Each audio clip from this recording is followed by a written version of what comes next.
Ser Podcast. Si no hacía falta hacerlo, ¿por qué tanto revuelo? ¿A quién podría molestar si son dos pechos? Otra cosa es que hiciera falta, si hay redes sociales que censuran pezones. Si no es ya que un policía detuviera un concierto por enseñar los pechos o que se retirase una película de dibujos por el beso entre dos mujeres. Es que todavía hay debates y burlas sobre si se marcan los pezones o si se lleva o no sujetador. Comentarios que con nosotros no existen, existen con ellas. Las polémicas sobre lo que llevan o enseñan las artistas en el escenario se dan con ellas, nunca con ellos. La canción dice: no podrán pasar por encima de los años que tuvimos que callar. Las 8 de Hoy por Hoy en Ser Podcast. Hola, buenos días. Luego hablaremos en el abierto de esa actuación de Amaral, de Eva Amaral en el Sonorama y cuyos ecos llegan a esta mañana de lunes que en realidad a muchos les sabrá a sábado o a domingo largo por el puente, que tiene la ocupación hotelera más del 80% de media en este país. Con las playas llenas y con mucho calor, aunque un poco menos que la semana pasada, Jordi. Bueno, sí, no lo notaremos. Muy poco, pero poco. Sí, el descenso no será nimio, 5 grados como mínimo, pero igualmente estaremos no solo hoy, sino prácticamente toda la semana por encima de la media, todavía en Canarias, con esos valores espectaculares por su continuidad. Hoy ya empezarán a bajar un poquito más mañana, pero siempre hablamos de situaciones de igualmente mucho calor. Y también es tozuda la sequía, porque no esperamos lluvia ni hoy, tampoco gran parte de la semana, con alguna tormenta esta tarde muy localizada, por ejemplo, en Navarra, también en La Rioja o al norte de Aragón. Esta es la semana en la que tenemos que resolver la primera de las dudas políticas que dejaron las últimas elecciones. ¿Quién va a presidir el Congreso? ¿Cómo se distribuirá la mesa, que es la que decide los tiempos, los trámites que se discuten en el Parlamento? El PSOE aspira a un acuerdo que le dé la presidencia y que, de paso, prefigure un acuerdo que permita luego la investidura de Pedro Sánchez. Pero también el PP se está moviendo y a este ritmo nada garantiza, de hecho, que nos planteemos ya en el jueves por la mañana sin saber del todo cómo va a ser el reparto. David Junquera, buenos días. Buenos días. El partido que parece ahora que va a aprovechar su posición y que puede decantar las mayorías es el PNV. Sí, un PNV al que ha metido Coalición Canaria de Rondón en la ecuación para presidir la mesa. Y ahí nuestra apuesta clara es el PNV. Yo creo que sería un gesto. Era clavijo para La Vanguardia. Los vascos ni afirman ni desmienten. En el río revuelto de las negociaciones quieren pescar todos. Por ejemplo, Junts, que sigue en modo Junts. Escuchad, si no, a Antoni Català. La gran discussió de fons és: vostè està disposat a negociar el Brexit català? Junts a por el Catalanxit e incluso Esquerra, cuyo apoyo se daba casi por hecho para la mesa, se está poniendo dura, en parte por miedo a que Puigdemont capitalice todo el protagonismo. Se está embrollando todo tanto que Yolanda Díaz manda parar. As urnas falaron o que nos dixeron é que temos que conformar un goberno progresista. Las urnas han hablado y no deberían tener que volver a hablar. Sumar avisa de la posible repetición y mientras PSOE y PP siguen atacándose en público y buscando aliados en privado, aunque Sánchez y Feijóo siguen de vacaciones. ¿Cree que le van a dar los números para gobernar o no? Vamos a hablar de fútbol, no de política. Feijóo quiere hablar de fútbol, no de política. En términos futbolísticos, Sastre, el tiempo del partido se acaba y sigue el empate. Por poner en contexto todas estas negociaciones que ahora explica David, conviene que nos detengamos, Jaime Nadi, buenos días. ¿Qué tal, Sastre? En explicar cómo funcionará la votación del jueves. Al ser una nueva legislatura no hay presidente de la Cámara, así que se constituye una mesa de edad con el diputado más mayor asistido por los dos más jóvenes. Ellos se encargan de llamar, sus señorías por orden alfabético, se levantan de su escaño, suben al estrado y depositan la papeleta en la urna con el nombre que hayan pactado sus partidos. Y con este procedimiento se elige primero al presidente de la Cámara, que necesita mayoría absoluta en primera votación, o bien ir a una segunda donde le valen más síes que noes. Para los vicepresidentes y secretarios se nombra a los 4 más elegidos en sendas votaciones y en caso de empate se sigue votando hasta romperlo. Así que ese proceso, al ser tan mecánico, se suele alargar quizás más de lo previsto. Designada la nueva mesa, el presidente o presidenta pronuncia un discurso y van llamando uno por uno para que desde su escaño juren el cargo. Se levanta la sesión y ya es la nueva mesa la que marca los tiempos en la Cámara Baja, como por ejemplo los del debate de la investidura. Eso va a ser el jueves, cuando por cierto emitiremos este programa desde el Congreso. Vamos a estar en directo en la Cámara para contarles desde allí no solo la votación, sino también las reacciones, las negociaciones del que en definitiva es el primero de los hitos de esta legislatura. Sohai, David, gracias, hasta luego. Hasta luego.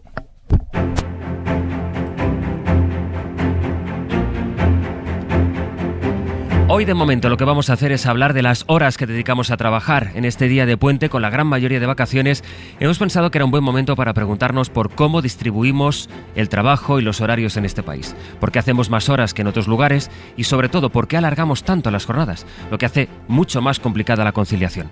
Les estamos pidiendo notas de voz al 638-313466. Algunas nos han ido llegando ya incluso este fin de semana. Soy Isabel, llamo desde Palencia, con P. Quiero hacer un llamamiento especial a las jornadas maratonianas que hacemos en el comercio. 12 horas y media de apertura al público. Recuerdo un viaje a Ámsterdam, cerraba todo a las 5 de la tarde, había tarde para disfrutar. Si trabajas en un supermercado, no tienes tarde para disfrutar y ya no te cuento ni fines de semana. No es un buen horario. Soy Chus y os llamo desde Irlanda. En mi experiencia he podido comparar qué es la vida en España con sus horarios de trabajo españoles y qué es la vida en Irlanda con sus horarios de trabajo irlandeses. En España me tenía que levantar a las 6 de la mañana, empezaba a las 8 y no volvía a casa hasta las 7 o las 8 de la tarde. Aquí en Irlanda empiezo a trabajar a las 8 de la mañana, termino a las 4 y media de la tarde y los viernes estoy trabajando de 8 a 2. He tenido diferentes trabajos y siempre he trabajado a la semana 37 horas y media. Y no os podéis imaginar lo que es tener ese tiempo que puedas dedicar a lo que quieras. Pues de eso, del tiempo para dedicar a lo que queramos, del tiempo para trabajar, es de lo que queremos hablar esta mañana. Con expertos vamos a situar datos, a poner datos a la realidad de los horarios laborales en España y les queremos seguir escuchando en el 638-313466. De momento, radiografía de la situación con Estefanía Salvatierra. El tiempo y el uso que hacemos de él se ha convertido en una cuestión política. Queremos tiempo libre. Queremos reducir la jornada laboral. El 30% de los trabajadores españoles considera que su trabajo no le deja tiempo suficiente para dedicárselo a su familia y compromisos sociales, y a esto los expertos le llaman pobreza del tiempo.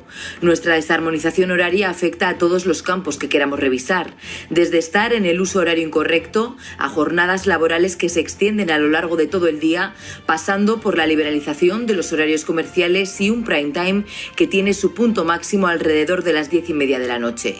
Las consecuencias de este caos horario tienen efectos en nuestra salud y en la economía. Por eso, a partir de las 9 vamos a analizar en qué punto estamos, cómo podemos reducir la brecha productiva que esto nos genera con otros países de nuestro entorno y, sobre todo, atajar uno de los debates que más interés suscitan. ¿Es cierto que reducir la jornada laboral nos haría ser más productivos y generar más riqueza? A dónde vamos, porque ayer llegaron más de 100 personas inmigrantes en diferentes pateras que arribaron a Tenerife y a Fuerteventura. 22 de esas personas tuvieron que ser hospitalizadas. Luis Quintana, buenos días. Hola, buenos días. En la última semana han llegado a Canarias en torno al 1.000.000 de migrantes por vía marítima. Ayer domingo arribaban al archipiélago un total de 111, lo hacían en 2 embarcaciones. Salvamento Marítimo rescata una de ellas a 40 millas de la isla de Fuerteventura, con 53 personas a bordo, y en Tenerife llegaba por sus propios medios una patera con 58 ocupantes, de los cuales 22 fueron derivados a diferentes centros hospitalarios, uno de ellos en estado grave. 1.000 personas en una semana en Canarias. En Italia han sido rescatadas 3.000 en los últimos días. Lampedusa está desbordada y en las próximas horas se espera que lleguen más personas, centenares de personas, a Sicilia en este caso. La situación es tal que, en contra de sus propias políticas, la primera ministra Giorgia Meloni ha tenido que pedir ayuda a las ONGs. Roma, Marina García. Buenos días. Sí, hace falta poner a disposición todos los recursos disponibles. Lampedusa pasa otro verano dificilísimo. Italia vive el mayor flujo migratorio en sus costas desde hace 7 años. Son ya más de 90.000 personas las que han llegado desde enero y ahora, en estos meses de buena mar, el flujo se incrementa aún más. Los acuerdos con el presidente tunecino Sayed, firmados hace semanas con la Unión Europea y Giorgia Meloni como intermediaria, parecen hoy inútiles porque esta es la ruta que trae la mayor parte de los migrantes a la costa italiana. Concretamente, 2 de cada 3 salen de las costas tunecinas. Una ruta que ha crecido tanto como para hacer cambiar las férreas posturas anti-inmigración del gobierno ultraderechista que hasta hace poco criticaba a las ONGs. Porque si tú salvi qualcuno e lo lasci... Si tú salvas a alguien y lo dejas en una nave durante semanas mientras salvas a otra gente para luego llevarla a un puerto italiano que tú eliges, eso no es salvamento, es ser un ferry y no se puede hacer. Quello è fare il traghetto e il traghetto non si può fare. Pero ahora, a pesar del tira y afloja constante, se ve obligado en la práctica el gobierno italiano a pedir ayuda. La Guardia Costera está completamente sobrepasada, es incapaz de asumir la cantidad de salvamentos. De hecho, las autoridades italianas están coordinando los rescates con las ONGs sobre el terreno desde hace días. Está previsto que llegue a nuestro país el grupo de españoles que quedó atrapado en Etiopía y que ha sido evacuado este fin de semana, Antonio Martín. Con el regreso a Madrid de los 18 turistas, su guía y otro español de origen etíope, Exteriores pone punto y final a la evacuación de españoles. También se ha sacado en los últimos días de esa zona de conflicto a otros 2 que no formaban parte de ese grupo. Los turistas habían permanecido en un hotel de carretera en el territorio en el que hace 2 semanas empezaron los enfrentamientos entre el Ejército Federal y una milicia local y pudieron ser evacuados por vía aérea, primero a una base militar y luego a la capital, Addis Abeba, desde donde vuelven a España. Exteriores mantiene la recomendación de no viajar bajo ningún concepto a la región del noroeste de Etiopía, que es epicentro de este conflicto y en la que se ha decretado el estado de emergencia durante 6 meses. Para entender el mundo. Es el jefe de la policía de Hawái y está pidiendo a las personas que tengan familiares desaparecidos por culpa de los incendios que dejen muestras de ADN para poder así identificar a los fallecidos. Son ya 93 los muertos, pero según los agentes ese número va a seguir creciendo en vista de la devastación que provocaron las llamas. Estamos hablando del incendio más intenso ya en el último siglo de los que han sufrido los Estados Unidos. Corresponsal allí, Sara Canals. Se trata ya del incendio más mortífero de la historia reciente de Estados Unidos y del mayor desastre natural que ha sacudido la isla, donde a estas horas los equipos de rescate siguen buscando supervivientes entre los escombros, tratando de identificar a las víctimas y asistiendo a miles de personas que se han quedado sin hogar. Estamos en una profunda agonía, en shock y confundidos, explicaba un superviviente. Otro, por ejemplo, comparaba los destrozos con la conocida serie The Walking Dead. Whatever you guys think it is, multiply it by 10. It's like The Walking Dead. Se calcula que hay 1 millar de desaparecidos, más de 2.000 hogares, negocios y monumentos han sido arrasados por las llamas y aún hay varios incendios activos, aunque están parcialmente controlados. Mientras tanto, el hecho de que las sirenas de emergencia no se activaran a tiempo ha puesto a las autoridades en el punto de mira. El sábado, la fiscal general de Hawái anunció una investigación para examinar cómo se ha gestionado esta crisis y el gobernador de la isla, Josh Green, ha prometido obtener respuestas. En Ecuador. En este espacio correspondía la proyección de la biografía del candidato Fernando Villavicencio Valencia. Luego de los lamentables hechos suscitados, se mantiene el lugar de la organización política. Esta madrugada se ha celebrado, con esta ausencia, el debate entre los candidatos para las presidenciales del domingo. El atril de Fernando Villavicencio, asesinado el jueves, como recordarán, estaba vacío. Bayo. Sí, la Junta Electoral ecuatoriana ha impedido al nuevo candidato del Movimiento Construye, al periodista Cristian Zurita, dejar un retrato del político asesinado en ese atril vacío, ni asistir como oyente al debate presidencial. Estamos aquí señalando las imposibilidades de estar como oyentes dentro de este debate. Muchas gracias.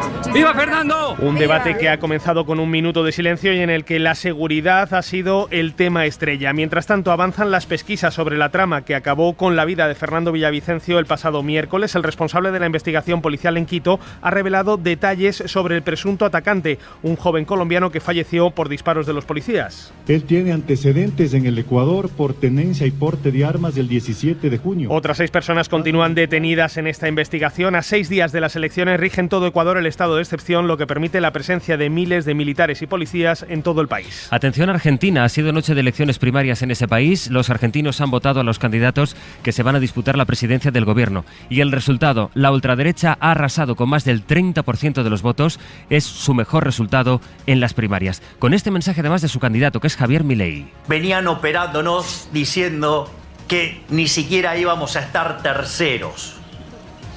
Ok. Bueno, estos resultados en Argentina llegan además en un momento en el que gran parte del continente latinoamericano había girado a la izquierda. En todo caso, recordemos que estamos hablando de unas primarias, porque las presidenciales serán el 22 de octubre. Desde Argentina informa Berta Reventós. Buenos días. Buenos días. Jornada crucial hoy en Argentina. En medio de una grave crisis social y económica, la ciudadanía escoge en primarias abiertas a los candidatos para las próximas elecciones presidenciales. Según las encuestas, los dos bloques bloques tradicionales se mantendrán mayoritarios. Por un lado, el peronismo gobernante, que en medio de una crisis de popularidad presenta al ministro de Economía Sergio Massa, y por otro, la derecha en la oposición, que parte como ganadora pese a la pelea interna entre sus dos candidatos, el alcalde de Buenos Aires, Horacio Rodríguez Larreta, y la exministra de Seguridad, Patricia Bullrich. Pablo Secchi es politólogo de la Universidad del Salvador. Bullrich parece ser una candidata mucho más dura, más tirada a la derecha de Larreta, una candidata que se propone como no dialoguista, muy cercana a Mauricio Macri. En estas primarias también se prevé que irrumpa con fuerza el anarcocapitalista Javier Milei. El electorado argentino llega a las urnas descontento con la clase política y todavía sacudido por 2 muertes violentas esta semana en Buenos Aires. En España ha habido un nuevo ahogamiento en una piscina privada. Ocurrió ayer en Denia, en Alicante. Murió ahogado un niño de 2 años. Pero este no ha sido el único ahogamiento del fin de semana, Gillian. También este domingo ha muerto un chico de 19 años cuando se bañaba en un canal de Lebrija, en Sevilla. Un turista extranjero de 45 años ha ingresado en estado crítico en el Hospital General de Fuerteventura después de ahogarse. Tiene a esta hora pronóstico reservado. Y esto solo en las últimas 24 horas, porque el sábado murió ahogado otro hombre de 73 años en la playa de la Malvarrosa, en Valencia. Desde hace unos días que les venimos contando cómo están subiendo de nuevo los casos de COVID. En la primera semana de agosto la tasa fue de 88 casos por cada 100.000 habitantes.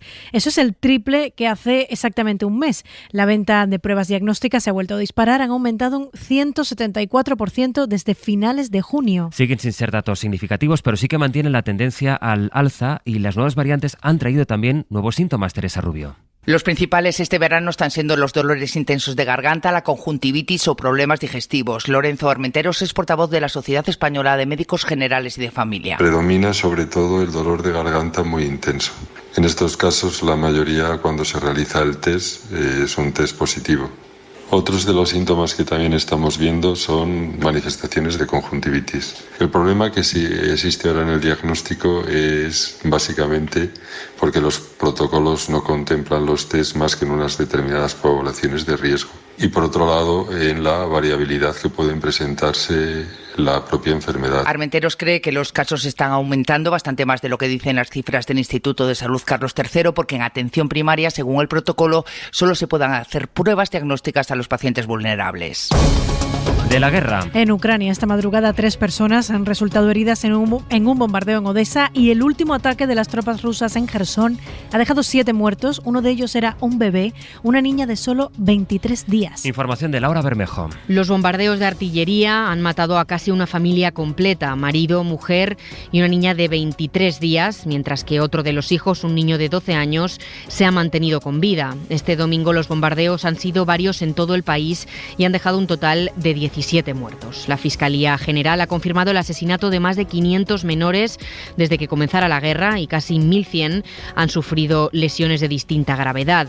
Donetsk, que es la región más afectada de Ucrania en términos de víctimas infantiles, seguido de Kharkov y Kiev.